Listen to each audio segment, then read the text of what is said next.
In the book The Beast Reawakens, written by Martin Lee, you read on page 265, on September 19, 1991, violence erupted in Hoyerswerda, a desolate eastern German factory city of 70,000.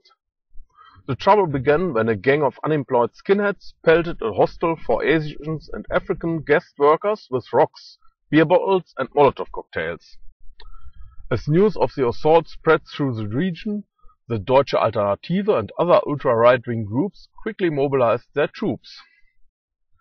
More than 100 neo-Nazis from out of town joined the rebel in Hoyerswerda as a crowd of local residents stood nearby and applauded. The mood was both jovial and mean-spirited, as right-wing extremists marched arm in arm, waving Third Reich flags and shouting "Ausländer raus!" "Foreigners out!" a chant redolent of the Third Reich refrain "Juden raus!"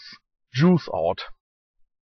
They surrounded a dormitory where political refugees were housed, letting loose a torrent of projectiles.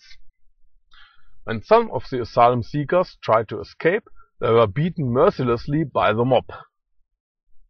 Not until 4 days after the pogrom began did the police arrive to evacuate the asylum seekers.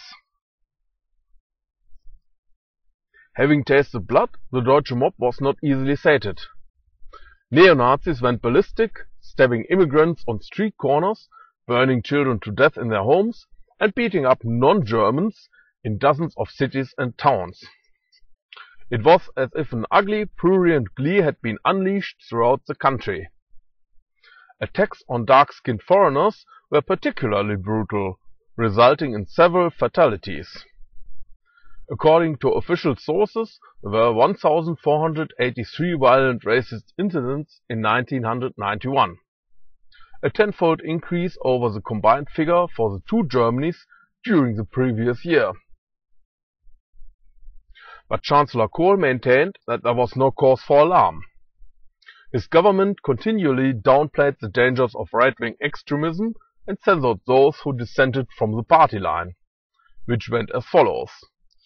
Racist attacks were unorganized, spontaneous outbursts of bored and aimless individuals, or small groups of drunken youth who lacked a political motivation. Bernd Wagner, the head of a police unit that monitored ultra-right-wing activity in the 5 eastern states, was dismissed from his job at the end of 1991 after he explicitly linked the wave of brutal assaults to neo-Nazi organizations. Germans having been put on the blacklist for reasons like not taking part in the German state's atrocities are similarly persecuted. This includes open torture in public for the joy of hundreds of spectators. Snitchers of the German state and supporters of the ruling CDU often promote violence to eliminate any opposition.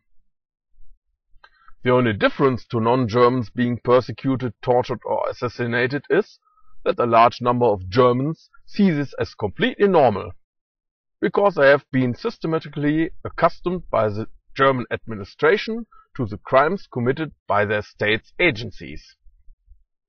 So they almost never complain, whereas foreigners being subjected to the same violence immediately go public.